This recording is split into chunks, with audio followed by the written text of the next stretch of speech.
She was showing an inquisitiveness that really made it seem like she was going senile. "I want to see Mrs. Grubach," said Kay, making a movement as if tearing himself away from the two men, even though they were standing well away from him, and wanted to go. "No," said the man at the window, who threw his book down on a coffee table and stood up. "You can't go away when you're under arrest." "That's how it seems," said Kay. "And why am I under arrest?" he then asked. "That's something we're not allowed to tell you. Go into your room and wait there. Proceedings are underway, and you'll learn about everything all in good time. It's not really part of my job to be friendly towards you like this, but I hope no one, apart from Franz, will hear about it. And he's been more friendly towards you than he should have been under the rules himself. If you carry on having as much good luck as you have been with your arresting officers, then you can reckon on things going well with you."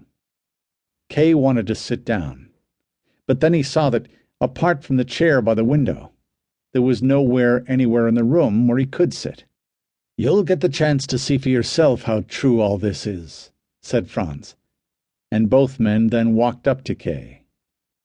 They were significantly bigger than him, especially the second man, who frequently slapped him on the shoulder. The two of them felt Kay's nightshirt, and said he would now have to wear one that was of much lower quality, but that they would keep the nightshirt along with his other underclothes, and return them to him if his case turned out well. "It's better for you if you give us the things than if you leave them in the storeroom," they said. "Things have a tendency to go missing in the storeroom, and after a certain amount of time they sell things off, whether the case involved has come to an end or not. And cases like this can last a long time, especially the ones that have been coming up lately. They'd give you the money they got for them, but it wouldn't be very much, as it's not what they're offered for them when they sell them that counts.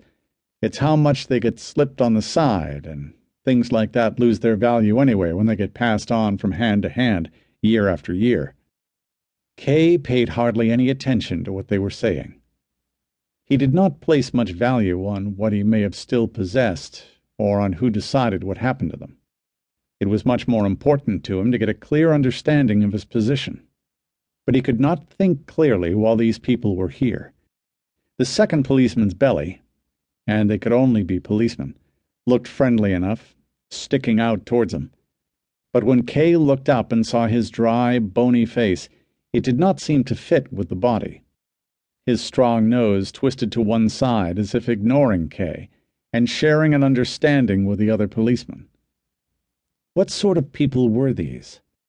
What were they talking about? What office did they belong to? Kay was living in a free country, after all. Everywhere was at peace.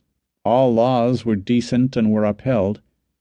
Who was it who dared accost him in his own home? He was always inclined to take life as lightly as he could, to cross bridges when he came to them, pay no heed for the future, even when everything seemed under threat. But here, that did not seem the right thing to do. He could have taken it all as a joke, a big joke set up by his colleagues at the bank for some unknown reason, or also, perhaps, because today was his 30th birthday. It was all possible, of course. Maybe all he had to do was laugh in the policemen's faces in some way, and they would laugh with him. Maybe they were tradesmen from the corner of the street. They looked like they might be. But he was none the less determined, ever since he first caught sight of the one called Franz, not to lose any slight advantage he might have had over these people.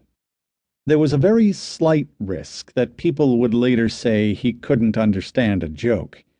But, although he wasn't normally in the habit of learning from experience, he might also have had a few unimportant occasions in mind when, unlike his more cautious friends, he had acted with no thought at all for what might follow, and had been made to suffer for it. He didn't want that to happen again, not this time at least. If they were play-acting, he would act along with them. He still had time. "Allow me," he said, and hurried between the two policemen through into his room. "He seems sensible enough," he heard them say behind him. Once in his room, he quickly pulled open the drawer of his writing desk. Everything in it was very tidy, but in his agitation